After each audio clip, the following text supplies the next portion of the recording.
Sa pagpapatuloy ng ating biyaheng totoo, alamin naman natin ang mga problemang bumabagabag sa mga mangingisda na isa pa rin sa mga pinakamahirap na sektor sa Pilipinas. Ang sunod nating destinasyon ang probinsya ng Bohol, kung saan nakapagtala ng pinakamalaking pagbaba ng huli ng isda mula 2002 hanggang 2011. Narito ang biyaheng totoo ni Sherry Ann Torres.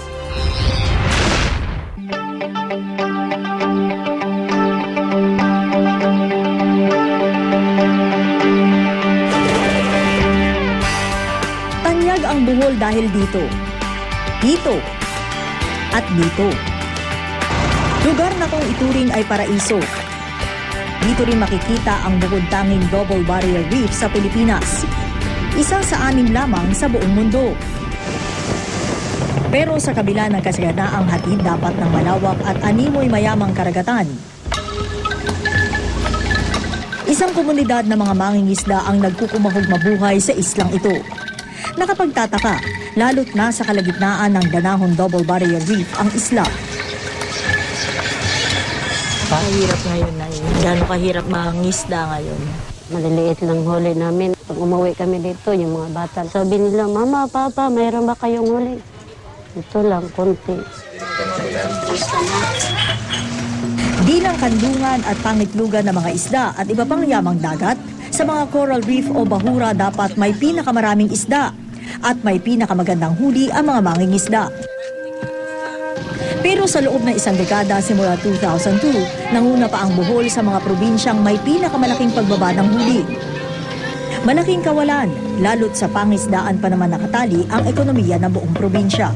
Bohol is very rich in coastal and marine resources. Unfortunately, talagang nagdi-decline siya. Kaya si Mang Eugenio hanggang ngayon hindi makabili ng sariling lambat. Buong pamilya naman daw kasi ang maghapong lumusong sa dagat. Halos sapat lang ang huli para sa pang-araw-araw na pangangailangan ng kanyang pamilya. Ang kanin at ulam, minsan lang daw magsabay sa hapagkainan. Pag halimbawa hindi nakakakain, yun yung wala kayong huli. Ano kami sa tindahan, mga ano kami ng bigas. Babayaran lang bukas. Buting araw at kahit papano, naitataguyod pa nila ang pag-aaral ng 3 anak sa elementarya. Suntok sa buwan kung makatungtong na raw ang mga ito sa high school. Milagro kapag nakaabot ng kolehiyo. Wala akong pera, hindi. Kawawa naman mga anak ko, hindi naman makatapos ng high school. Kaunting huli kaya mababa o halos wala ng kita. Ang punot-dulo raw ng problema, yung paggamit ng malaking fishing gears at saka yung illegal fishing. This is a very big challenge on the part of the local government unit. Ang daming gastos, mag-maintain ng mga bantay dagat nila. dagdag din sa problema ang overfishing at madalas na pagpasok ng mga commercial fishing vessel sa bahagi ng karagatang nakalaan lamang para sa mga gaya ni na Rosemary. Kung pantay-pantay lang kasi yung pagniningwit namin, siguro mas marami pa tayong huli. Pero yung iba, yung mga illegal, ang dami ng huli. Sa haba ng baybayin ng Pilipinas, sa lawak ng ating pangisdaan, mahirap isiping gutom pa rin ang marami sa ating mga kababayan. At ang sektor na kung tutuusin nangunguna dapat sa pagtamasa ng mga yaman ng karagatan, siya pang pinakamahirap ngayon sa ating lipunan. Ito'y sa kabila ng malaking kontribusyon ng industriya ng pangisdaan sa gross domestic product o pangkalahatang produkto ng bansa.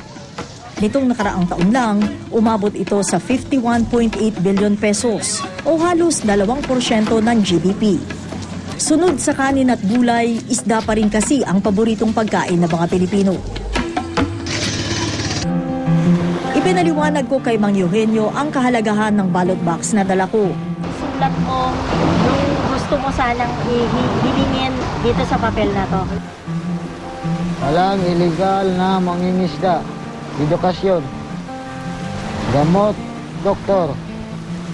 Mga simpleng kahilingan pero lambat na mag-aahon sa kanila sa matinding kawalan. Kung magkakaroon ng katuparan, depende kung gagamitin ng mga botante ng tama ang kapangyarihan nilang pumili ng susunod na lider ng bansa. Ako si Sherry Ann Torres. Ito ang aking biyaheng totoo.